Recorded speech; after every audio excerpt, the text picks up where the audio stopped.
Nagsimula sa good morning classmate, natapos sa goodbye classmate.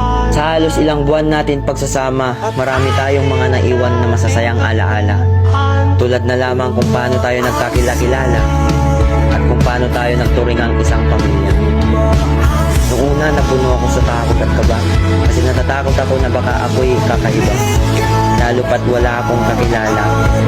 Pero sa pagdaan ng ilang araw, unti-unti kong natatanaw na ang tayo ay nagkakaisa at naging isang pamilya.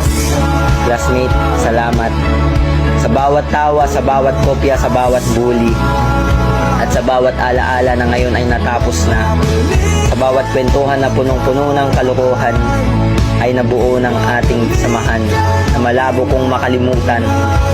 Paalam sa mga nawalan ng ballpen, paalam sa mga papel na binigay natin na kahit ang totoo ayaw naman natin magbigay.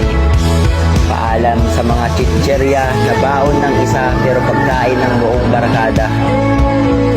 Paalam sa ating mga kwento na hanggang sa alaala na lang natin mabubuo.